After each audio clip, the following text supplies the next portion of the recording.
with that, I'm going to kick things over to Jonathan to actually begin some of the overview of many of the critical elements that we'll be talking about as we go through the case studies. So, Jonathan, do you want to start with the small group considerations? Sure. Thanks, Ted. The next couple minutes we'll talk a little bit about the considerations that small employers have, and just in order to frame that, please keep in mind that small employers are those considered with fewer than 50 full-time employee equivalents. So, a couple things that small employers really need to be aware of, and this is probably stuff that you may have heard in the past, but there will be plan design limitations, and the plan design limitations will be surrounding or determined based on actuarial value.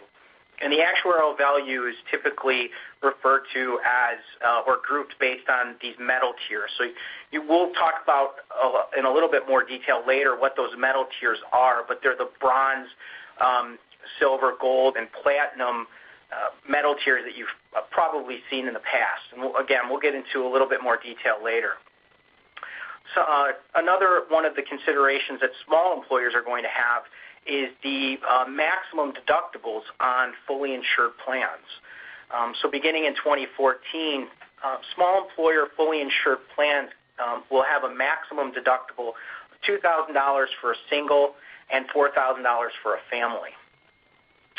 Furthermore, in terms of plan design, small employers are going to need to implement an out-of-pocket maximum of $6,350 for a single, $12,700 for a family. Now, this is a little bit unique in that this is a true out-of-pocket max, where many employers are used to seeing out-of-pocket maximums maybe only applying to deductibles and coinsurance. But in the future, all out-of-pocket expenses borne by an employee must accrue towards the out-of-pocket maximum. So it's a slight variation in how plans are designed and operated than today. And just a couple of quick comments on that. So it does suggest that in this marketplace, employers will be looking at some types of plan design changes to comply on that true out-of-pocket. Right. And then the other thing is there any kind of a maximum deductible limitation for self-insured cases? No. So the self-insured market will not be required to comply with those deductible limits or maximums. But they will for the out-of-pocket maximum. Correct. But yes, correct. For the out-of-pocket maximums, they will need to comply. Right. Great. Thanks. So moving on, there's some more considerations for small employers.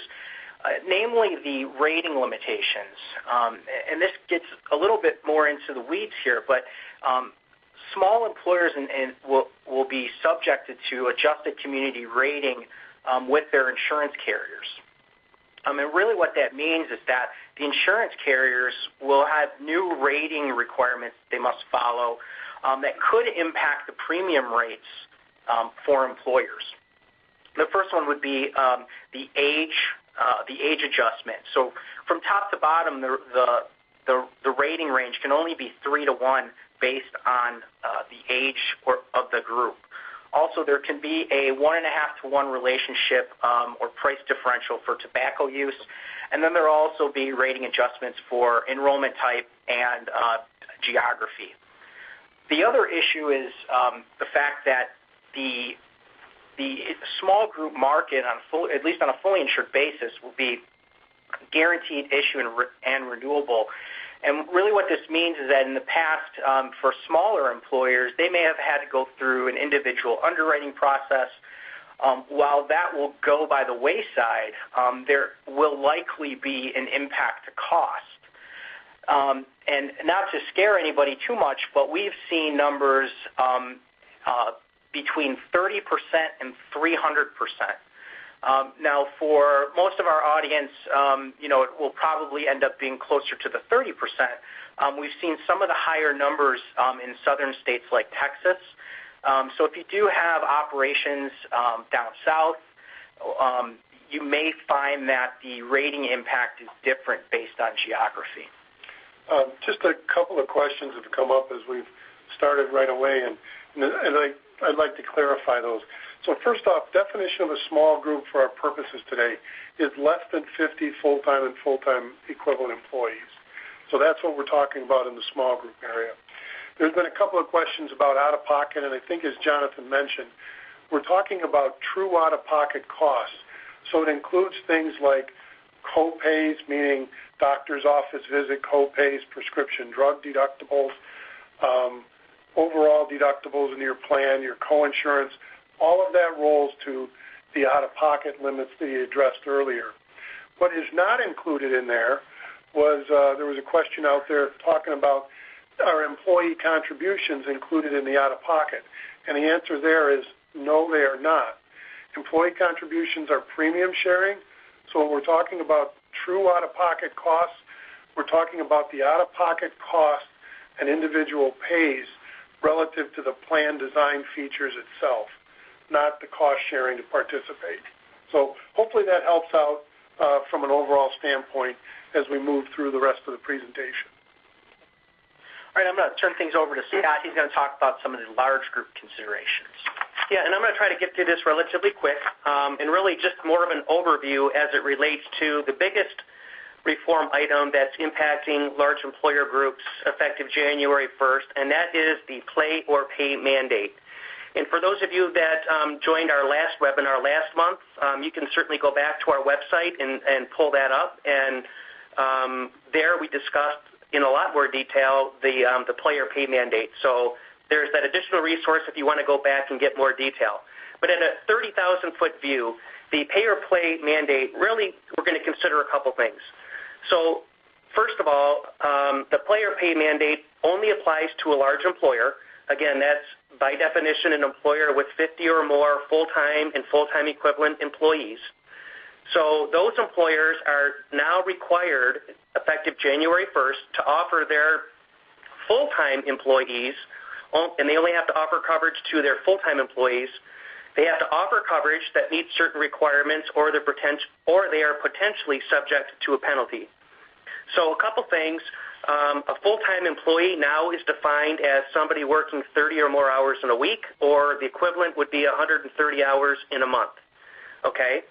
If an employer does not offer coverage, if a large employer does not offer coverage to its full-time employees and their dependents, and from a reform perspective, dependents only adult children, you do not need to include spouses. But if an employer does not offer, a large employer does not offer coverage to its at least 95% of its full-time employees, then effectively they are subject to the no offer penalty, which mathematically is $2,000 per full-time employee minus the first 30 employees, contingent on the fact that they have at least one employee purchase subsidized coverage through the public exchange. Okay, so that's the first penalty, the no offer penalty for an employer that does not offer coverage to 95% of their full-time employees. The next thing to consider, even if a large employer does offer coverage, if the coverage it offers at least 95% of its full-time employees doesn't meet a couple criteria, the first being minimum value. And effectively, minimum value is when you consider the total expenses that a plan is subject to, if the plan considers or pays for at least 60%, therefore, by definition, the employee is paying the remaining 40% by way of deductibles, co-insurance, co-pays. As long as that 60% minimum threshold has been met, that requirement has been satisfied. From an affordability perspective, we're simply looking at what does the employer charge for single coverage relative to the employee's household income. There are a couple safe harbor affordability provisions that were released in most recent guidance. I'm not going to get into the detail in this webinar, but as long as the employer does not charge more than 9.5% of an employee's household income, the plan is deemed affordable, and the employer is not subject to penalty as long as the plan, again, meets minimum value and is affordable. If one of those conditions is not met, it's either doesn't meet minimum value or it's not affordable, the employer is subject to a potential penalty. The penalty is the lesser of, $2,000 per full-time employee minus the first 30 employees, or $3,000 per employee that purchases subsidized coverage through the exchange. Okay, and again, that's all predicated on at least one person purchasing coverage through subsidized coverage through the exchange. Okay, so moving on. The next thing real quick, individuals making less than, or up to, 400% of the federal poverty limit, they will qualify for some type of government subsidy when purchasing coverage through a public exchange, as long as their employer does not offer coverage that is both affordable and provides minimum value, and as long as the individual is not claimed as a dependent by another taxpayer. So although we expect the cost of coverage to be more expensive in the exchanges, at least relative to today, many individuals will be able to have that coverage subsidized. Again, anybody making up to 400% of the federal poverty limit. So the subsidy, as you get closer to 400% of the federal poverty limit, the subsidy is less. If you're closer to that 100% limit, then the subsidy is greater. As an example, if an employee earning 150% of the federal poverty limit, and by the way, that would be around $17,000 for a single or $35,000 for a family of four, and that's going to equate to anywhere between $11 and $22 per hour. So a person earning 150% of the federal poverty limit is going to qualify for a subsidy. They will be able to enroll in a silver level plan, and the subsidy for somebody at 150% of the poverty limit is around 4% of their income. So again, looking at an individual making $17,000 a year, that would equate to around $57 per month for a single. Okay, so that's what it would cost them for silver level coverage on the exchange, but they'll also qualify for additional benefits that effectively will buy up that silver level plan, which is effectively a 70% plan. The subsidy will allow them to buy the plan up to a plan that's equivalent to 94%. So we throw that out there just as you think about strategy. There may be a scenario where it makes sense, or you might have employees who are able to buy coverage at a reduced rate than what you're charging, and they may even be able to get a more enhanced benefit than what they're offering. So just wanted to throw that out by way of strategy considerations. Any questions? Anything else you guys want me to hit there? No, I don't think so. I think we're okay there from that standpoint. So why don't I jump into some of the strategic considerations? But again, before I do so, I'm going to try and field some of the questions that have popped up so that we can make sure there's clarity around things. You know, as you're determining whether or not the player pay mandate even applies to you as an employer, you're going to do so based on that 50 or more full-time and full-time equivalent standard that's measured. So as you look at that 50 or more full-time and full-time equivalent standard, that also means that you have to look at commonly held businesses with rules of aggregation.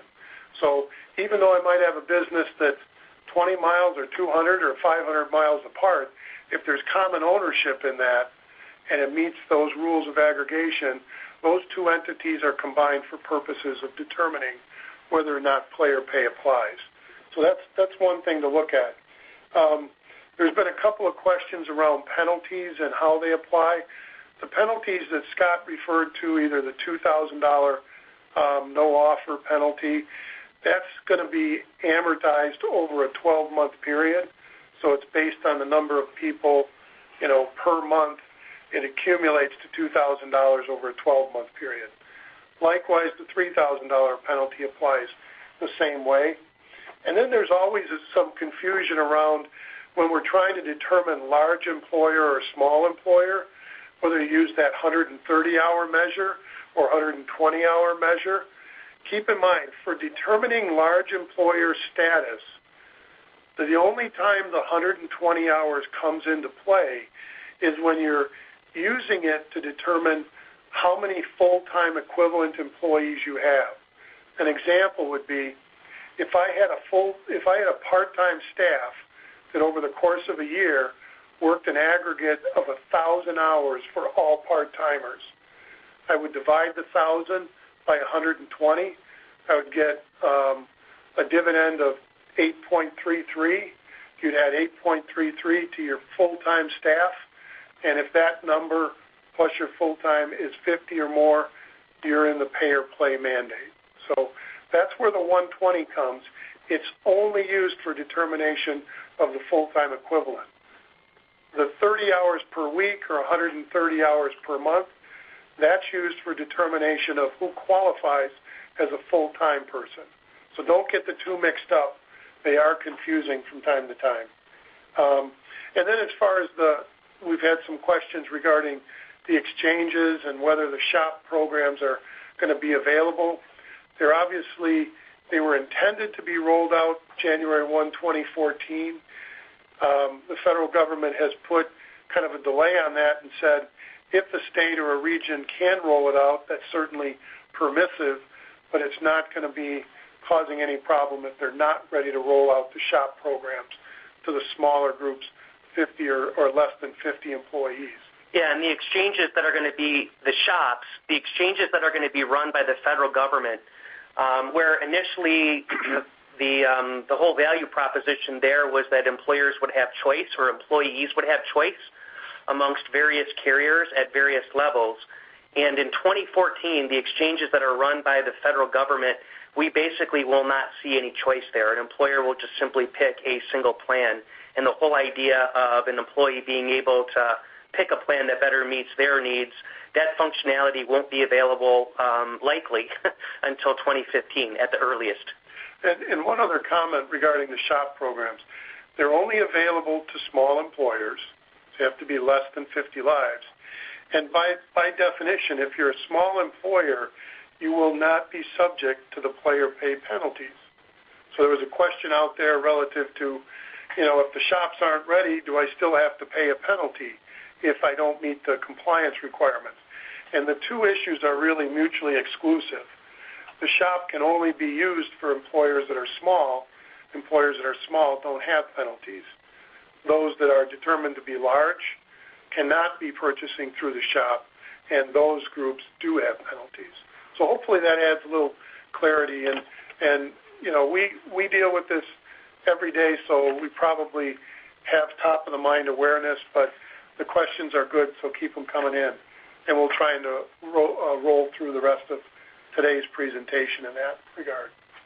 So some of the strategic considerations that we're going to talk about today, we've listed on this slide, and we just wanted to kind of frame things in a general standpoint. So some of the things are, what if I currently have a plan that's grandfathered? Can I maintain that grandfathered status? And if so, how? We'll talk a little bit about that. We mentioned a little bit about private exchange or the exchanges. We've been talking about exchanges really in the public domain as mandated through healthcare reform. There's a whole separate kind of cottage industry that's been born out of healthcare reform that deals with private exchanges. So that may be a consideration going forward. Self-funding, Jonathan and I talked about it earlier. Self-funding might be an option, and it provides some advantages or potential advantages, either with how you design your plans or what kind of costs you're going to be subjected to because of some of the new taxes. Player pay, how do you avoid the player pay penalties? Certainly one of the strategies that employers are thinking of, right, wrong, or indifferent, is to reduce the number of full-time employees, those working 30 or more hours per week. That may have a detrimental effect on the individuals themselves, but it may be a way to preserve the organization as a whole. So there's some conflicting objectives in that regard. And then clearly minimum plan value and the affordability index of 9.5%. That'll come up as well. So we'll try and cover those quickly as we move through the better part of the second half hour of today's session. So with that, Jonathan, do you want to start off and maybe go into some of those considerations quickly as well? Yeah, thanks, Ed. We'll first start with the the grandfathered status. And Ted's point, what happens if you as an employer are maintaining a grandfathered plan into 2014? Well, the first thing that you as an employer need to know is that just because you're grandfathered, you still have some requirements to comply with certain aspects of healthcare reform in 2014, and some of those things include eliminating the annual limit restrictions. We need to eliminate pre-existing condition limitations. We need to eliminate adult children under age 26 exclusion when those children are eligible. So right now, one of the advantages of having a grandfathered plan is for children up to the age of 26, grandfathered plans can exclude those children should they have coverage elsewhere. Beginning in 2014, that exclusion no longer applies. Also, the waiting period needs to comply with the 90-day maximum. So really, when you look through the things that grandfathered plans need to comply with in 2014, you may need to ask yourself, what's the real advantage of maintaining a grandfathered plan in 2014? Our argument would be that maybe the value's been pretty much diminished, if not fully diminished. Obviously, you're always it's your prerogative if you want to maintain that grandfathered plan. However, maintaining that grandfathered plan may become increasingly more difficult with respect to not changing plan design features, and the value in not doing those things is diminished. Not being able to change contributions, too, is another. Right, that would be the other big issue. Yeah, that would be the big issue. We think that the value in maintaining a grandfathered plan going forward is very diminished. So moving on to private exchanges. Again, to Ed's point about the cottage industry kind of popping up around private exchanges, the private exchanges will more or less offer or should offer the same type of benefit structure that the SHOP was meant to offer, in that the exchange will offer a defined contribution approach to healthcare benefits. So instead of offering one PPO plan to all of your employees, employees would be able to purchase a plan via this private exchange with some set amount of contribution provided by the employer. Now, the issues that we're dealing with here is, on the positive side, costs are a little bit more certain. Again, it would be fully insured, so you've got the budgetability of a fully insured premium rate. But we might ask the question: will costs really be less than if you were to direct purchase from a carrier? That remains to be seen. It's real interesting that the whole idea of private exchanges is kind of back to the future, in that this is very reminiscent of the cafeteria style plans that were available when the employer would give flex credits or some amount of money to purchase benefits, and then it was at the choice of the employee. So it's a little bit of back to the future there. And we do have some questions about the long-term viability of the plans in the private exchanges. We're somewhat concerned about the potential of adverse selection, and really what this gets down to is something possibly similar in scope to what happened to HMOs in the late 90s and early 2000s, as there's enrollment differentials. If a small group or somebody participating in the exchange, if those good risks start to select themselves out of the exchange, will it impact the rest of those employers that are in the exchange? So that is a concern that we have about the long-term viability of the private exchanges. So another strategy consideration would be self-funding. And in the past, smaller employers or maybe risk-averse employers have been less willing to consider self-funding simply because it maybe wasn't in line with their corporate objectives or risk management strategy. This self-funding your benefit plan may be a strategy that needs to come back into consideration simply because of the potential cost impact, especially for smaller employers. On the positive side, self-funding will be a way to eliminate the health insurance tax, which is one of the new taxes or fees associated with healthcare reform. The other thing is that self-funding will allow employers to reap any of the benefits of the cost containment features that are added to a plan or any type of wellness strategies that are implemented at the employer. In a community or adjusted community rated basis, some employers are going to be impacted negatively because they won't see the full advantage of implementing a wellness strategy. The cost savings may not be there. On the negative side of self-funding, though, this again gets back into the typical discussion around self-funding. We have the claim fluctuation issue, so we've got a budgeting issue for small employers that may be prohibitive, and then we have the risk transfer issue. If you're a small employer now and you're purchasing HMOs, do you have any way of knowing whether or not you have a high utilizing population, a low utilizing population? It may be very difficult for small employers to make that determination.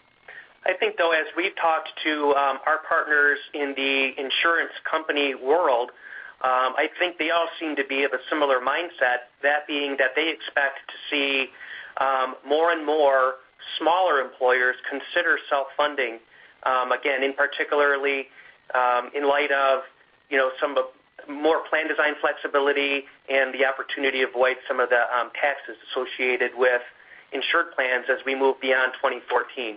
So for whatever that's worth, that's kind of what the expectation there is. Yeah, and the other issue that we've talked about with our colleagues in the market is the potential for states to implement restrictions on stop-loss insurance.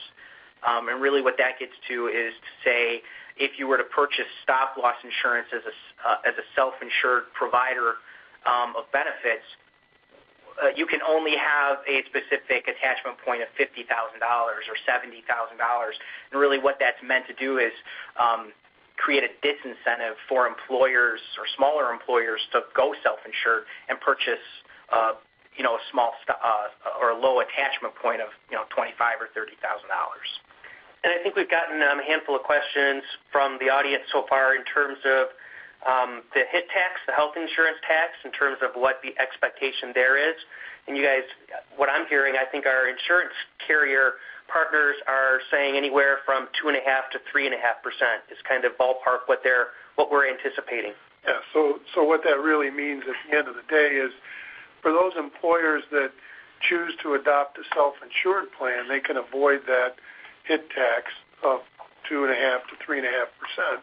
And obviously that can be pretty significant. Now, the balancing act, as Jonathan and Scott have talked about, is what are the risk transfer levels, and is it still a viable option to, protect the financial integrity of the plan sponsor? So those will all have to get considered in the determination of, do I go self-insured or not? Yep. Okay, so moving on, another strategy consideration, and this, at least early on in healthcare reform discussions, with the elephant in the room, will employers eliminate sponsored coverage? And is that a sound strategy? Well, again, whether or not it's a sound strategy is going to differ employer to employer, but eliminating coverage does allow employers to remove the hassle and administration of offering benefits, and the employer can then focus on the core business. There's a cost of providing employer-sponsored coverage that's greater than the penalties. So that's an issue too. Can we reduce our operating expenses by eliminating coverage? A related issue to that is that the penalties aren't deductible. So the tax issue comes into play there. The downside of eliminating employer-sponsored coverage is, what are you going to have to do as an employer to adjust compensation for the fact that you're eliminating benefits, and in order to retain and recruit employees, you may have to make compensation adjustments for the fact you're eliminating coverage. Right, and I think when we did our last seminar, just to pull some data from there, I don't have the actual number right in front of me, but when we asked the question specifically, and there were over 400 people attending in that seminar or webinar, we asked them specifically if one of their strategies was going to be exiting the employer-sponsored marketplace. I believe the answer was less than 20% of that population. Now, certainly that's not necessarily a scientific poll, but it's probably directionally consistent with what we hear as we're talking with employers. So to your point about eliminating coverage, it doesn't seem to be a prevalent strategy from that standpoint, and the fear tends to be around the whole attraction retention marketplace in general. So I'm going to get into the next strategic consideration, but before I do that, again, just looking at some of the questions that are coming in, I had mentioned the HIT tax at around 2.5% to 3.5%, and what I meant by that was 2.5% to 3.5% of premium. So all things being equal, you would expect your premium to be 2.5% to 3.5% higher in 2014 as a direct result of the HIT tax than prior to 2014 when it didn't exist. Okay? So thank you for your questions, and keep them coming in. So getting back to the strategic considerations, I kind of feel like the pendulum has swung a little bit. Jonathan talked about employers maybe considering eliminating group-sponsored coverage altogether.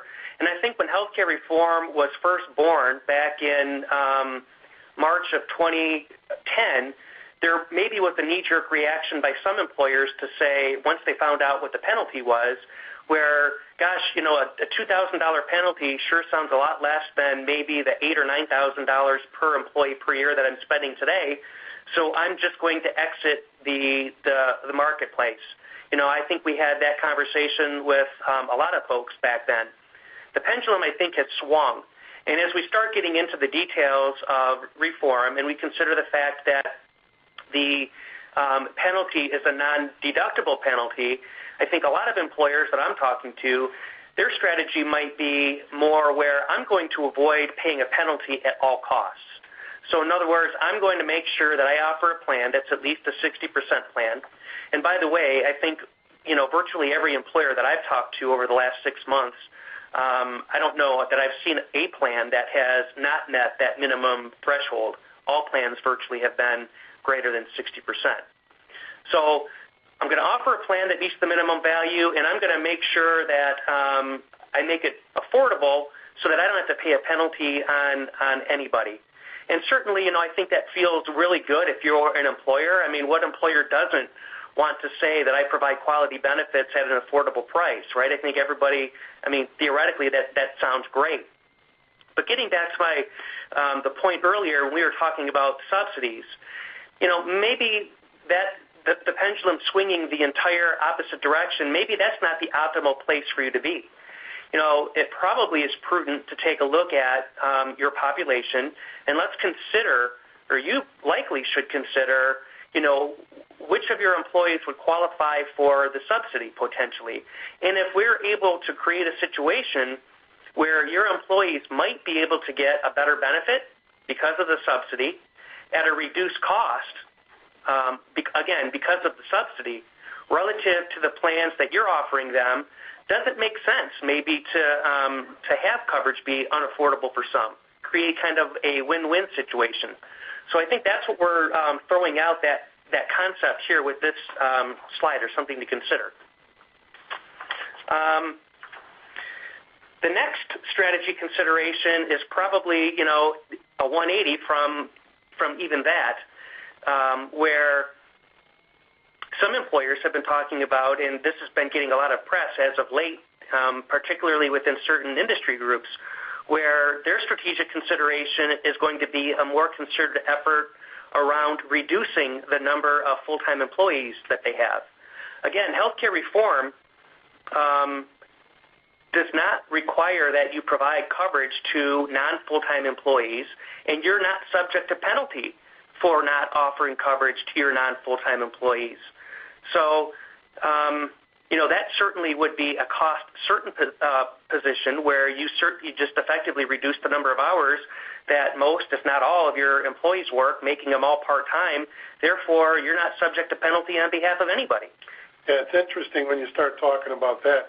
You could still find yourself in a situation where you're deemed to be a large employer because of the number of part-timers and the number of hours they work in aggregate. But at the end of the day, you might find that you only have a handful of people that qualify at the 30-hour level, and therefore those are the only ones that you have to provide the benefit to. Right. So it's one of those things that it can produce interesting results depending upon what your hiring strategy is. But, as the last two bullets on that slide indicate, if you're going to deploy that strategy, you certainly need to consider the impact that that's going to have on your core business, right? So, will people who are either receiving a benefit today because they're full-time, if you reduce their hours, are they going to be compelled to leave and go someplace else? That type of thing. And also, obviously, consider the impact that could have on morale.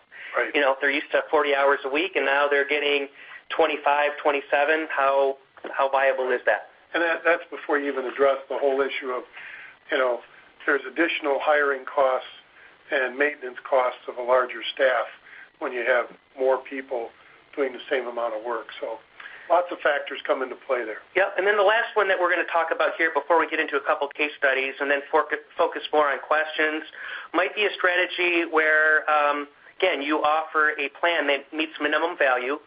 So again, I mentioned earlier that virtually every plan that I've seen to date, employers are offering benefits significantly more valuable than what the law requires.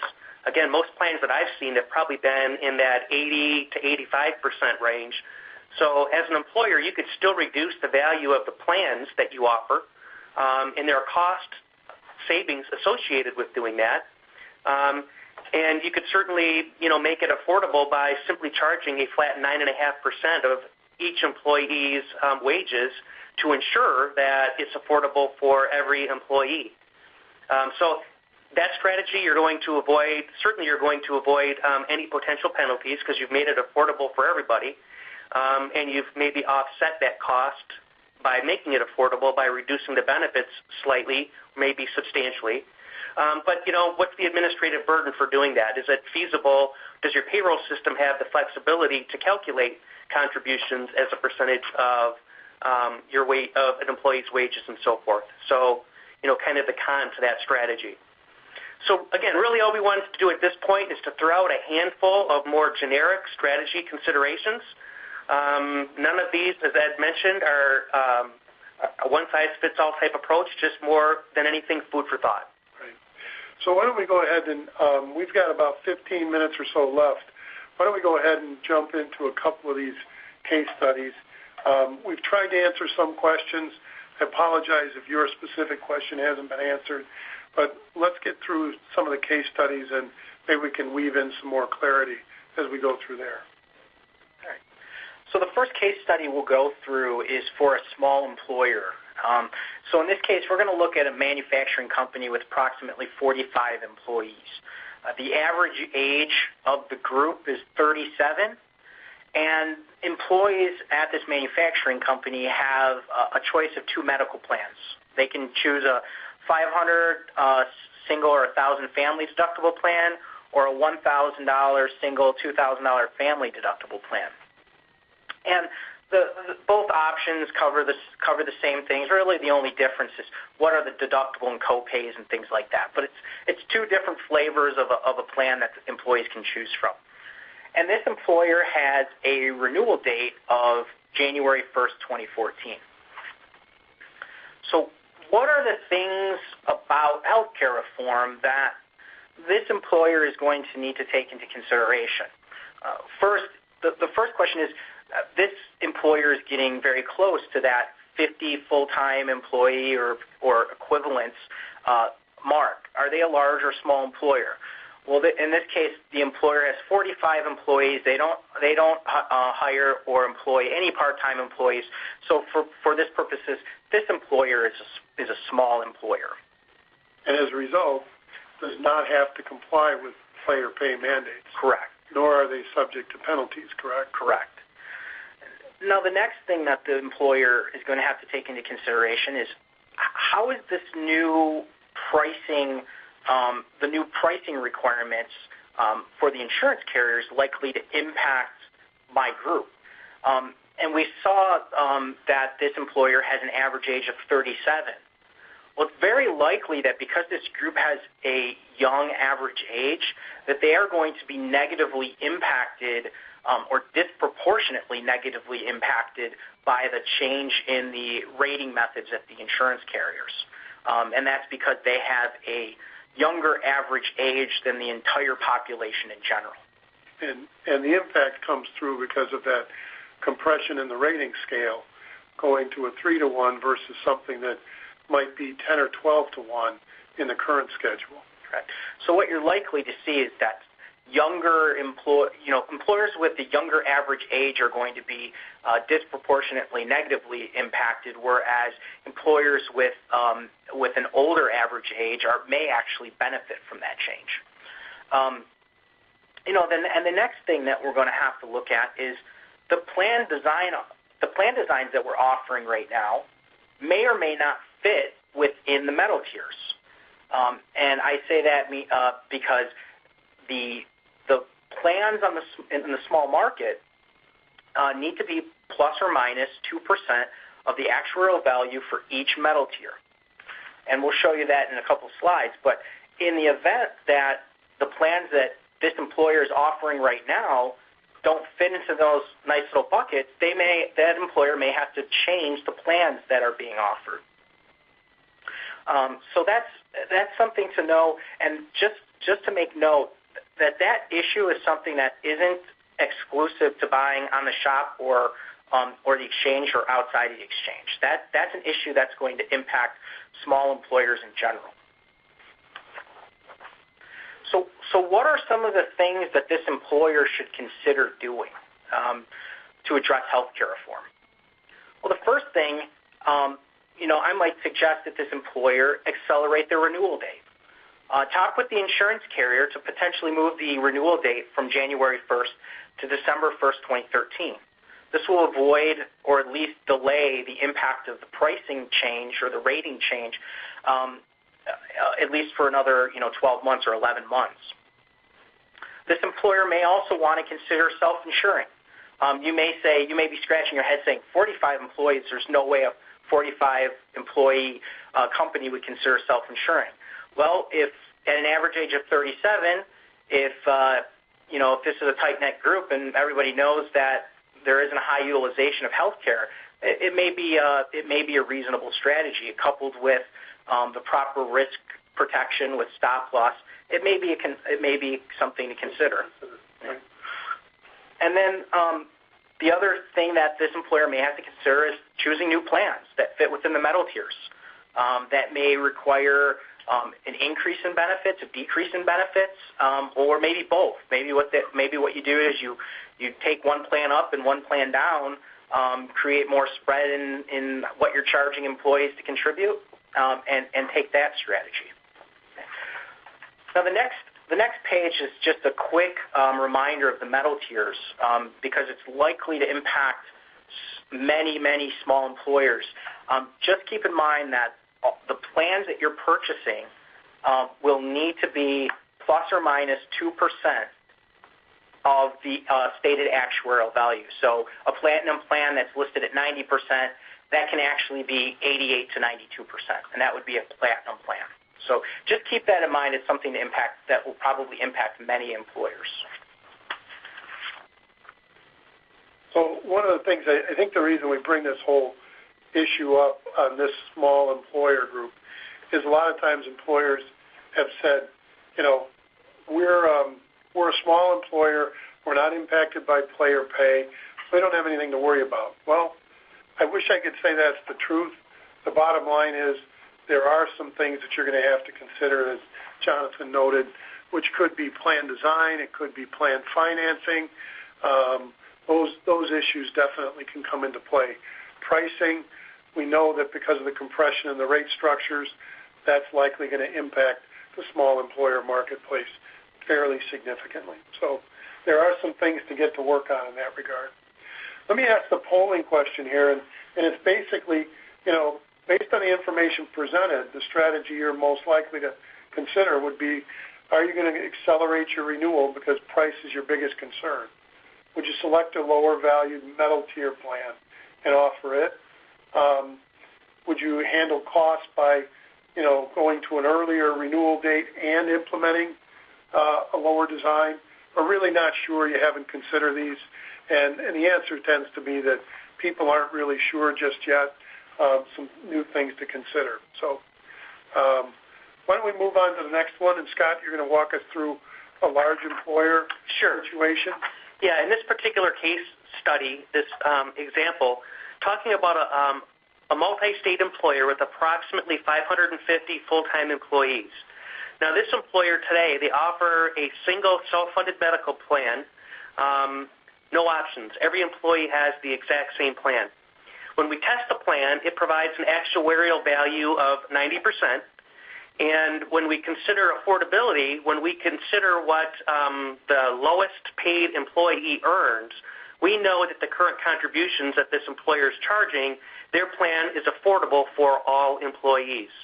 The other fact to consider is when we look at the average cost for medical and pharmacy for this employer, they're spending about $8,000 per employee per year for the level of benefits that I just described. Okay?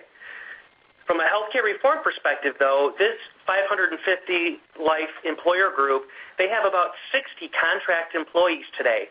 And we didn't get into a lot of detail or any detail on this fact, but from a healthcare reform perspective, we use the common law standard of determining whether or not an individual is an employee. And in this particular case, these contract employees would be considered an employee of the employer. And today, that employer does not offer coverage to that group of people. Okay? If we look at the number of people, the 60 contract employees versus the total of 550, the contract employees represent about 11% of the entire employer group. Okay? And just a quick comment. Scott mentioned that we use the common law standard for determination of employee. That's actually written right into the regulations under healthcare reform. So that's not our choice. That's a requirement. Exactly. So from a strategy perspective, a couple things to consider. One, if the employer doesn't do something about those 60 employees, if they don't offer them coverage, that will trigger their no offer penalty because that 60% or that 60 represents 11% of the group, so they have not offered coverage to at least 95% of their people. The no offer penalty is triggered, so it's a $2,000 penalty times all full-time employees minus the first 30. So that penalty to that employer would be just over $1 million. Okay. The other thing they could do is simply offer that same plan design to all 60 employees. That the plan that today averages $8,000 per employee per year. That's an added cost to this employer of almost $500,000, $480,000. Or maybe what we could do is offer the current plan, but charge the employee a significant contribution, maybe even as high as 100%. So at that point, we've offered coverage to everybody, but we've made it unaffordable for 60 people. And in doing so, that would trigger, if we assume that all 60 people qualified and purchased subsidized coverage through the exchange, we're looking at a penalty that the employer would pay of approximately $180,000. Okay? Or maybe a more moderate approach would be to offer that group of 60 people a plan design that's less valuable, maybe one that's a 60% plan. And again, going back to my earlier comment, just charge a flat 9.5% of wages for those groups of people. Okay, so just a couple strategy ideas. We do have a bullet point in here. We'd still want to make sure that anything that we deployed by way of a strategy is compliant to 105H non-discrimination rules, as those do apply to a self-funded employer group. And actually there was a question that came up earlier with respect to some of these strategies we're talking about, and could that trigger some ERISA issues? Bottom line is very definitely this is one such issue under Internal Revenue Code in terms of non-discrimination requirements for self-insured plans. So recognize that there are competing issues out here. Okay. Last polling question that we may will address, I guess, is again using that information. Would you extend the same benefits and contracts to the to the contract employees? Would you select a lower plan or a lower metal tier plan and offer it to the contract employees? Or again, not sure. And early returns, as we look at them, about half of the people, or actually about 2/3 of the people, are saying really not too sure. Chances are we're throwing out some ideas that are new from that standpoint. Hopefully they address issues that might be contemporary. So. Hey, just while we have a minute, I saw a couple questions around the same topic, which is the defined contribution approach to offering benefits in the future.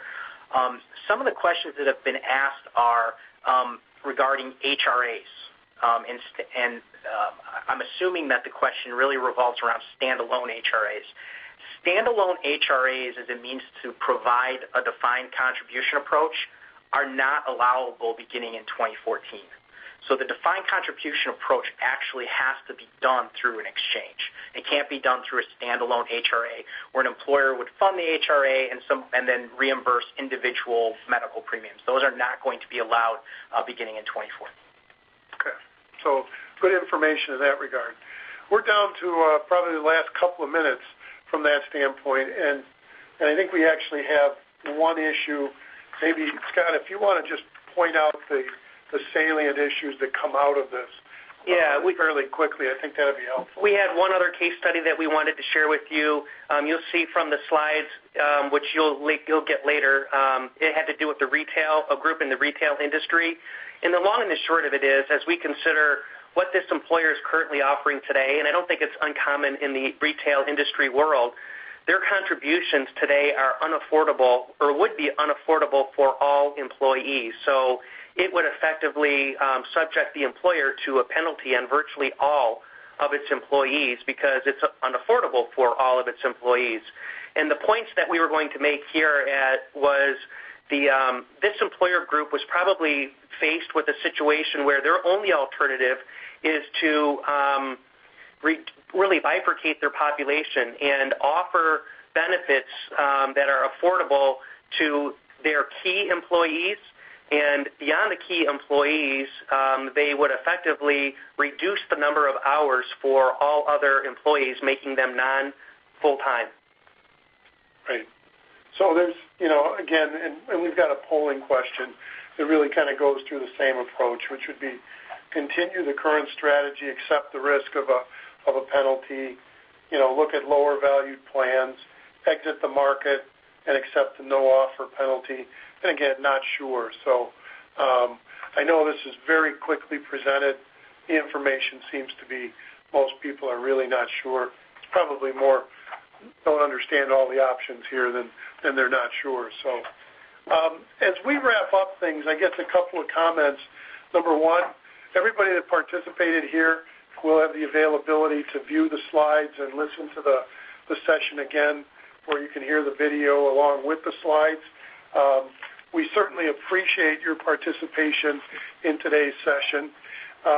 Just a couple of comments from me is, again, I have to go back to the idea that we started with, which is, these are issues that we've come across as we've been working with a lot of employers over the last 6 months as they're trying to get ready for healthcare reform and formulating their strategy for 2014. None of these are meant to be prescriptive as they relate to you specifically. You really need to engage in a discussion. And as I've said many times, this is not the year to start your renewal process 30, 60, 90 days ahead of time, because you can see the complexity of the issues is significant, and there's more than just going through the open enrollment. With that, just a little commercial as we close up. We've got one more scheduled webinar. It's scheduled for June 13th. It's really going to talk about some of the issues with respect to exchanges, public and private. So please, we welcome you to join us for that. There is material available at the Plant Moran website that we've produced throughout the last few months, both articles, prior webinar. We did some video vignettes. Avail yourself to those services, and hopefully they'll be helpful. With that, thanks very much, everybody, for attending. Jonathan, Scott, thanks again for your insight. Thank you. And we hope to be able to talk in the future at another webinar.